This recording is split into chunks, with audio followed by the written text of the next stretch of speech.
Kuya, umalis ko sa bahay natin. Gusto ko pupunta ng tunay akong magulang. Alam ko talaga, nabuli ako sa school. Sabi nila ako, salot ako sa kalimutan. Dahil ako tumboy ako. Alam mo, Gerard, sana hindi ko nag-aral. Bago mo na nating living na nanay namin, may sikat pala siya.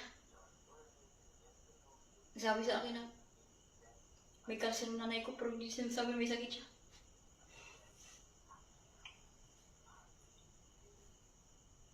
Alam doon, kahit alam mga tao, lahat ng tao mamatay. Bakit sana na mamatay lang ako? Wag naman doon. Kaya pala kapatay ka, tapos ganun pala. Hindi naman tama tol eh. Basta magtrabaho ko lang. Huwag mo saktan sarili mo. Kasi alam ko naman masama.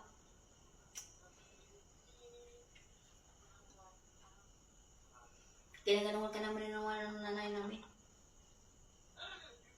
Bata pala ako. Pangarap ka talaga maging pulis. Kaya ano pa ng pangarap ko.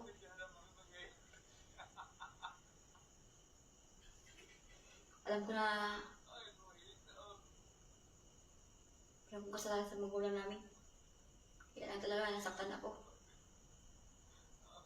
Kaya lang hindi ako pinag-aaral ng pamilya namin kaya walang pera. No? Pati nanay mo hindi kayo pinaaral? Ano ba kasing ina ng nanay mo? Kung nga to no? Gusto ko talaga lumahay sa aming bahay kaya lang. Hindi ko kaya iniwan sila.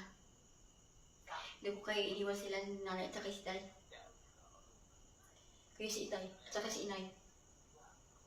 Kaya parang nawala ng loob kong guide ko sa kanya. Kaya masama akong tao. Masama talagang tao. Bakit pa masama ka? Sabihin na kumatin akong tao. Pero hindi man totoo.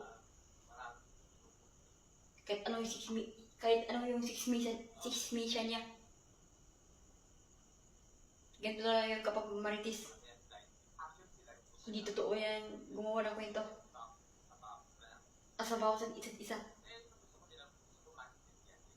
Dapat talaga. Hindi natin itindihin. Huwag natin pansinin.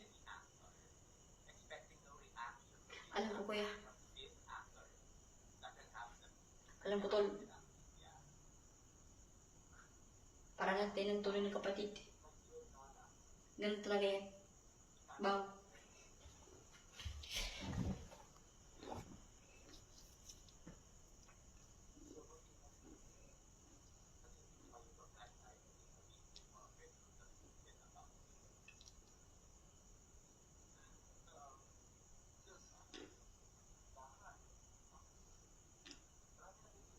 Tapos unta akong video guys.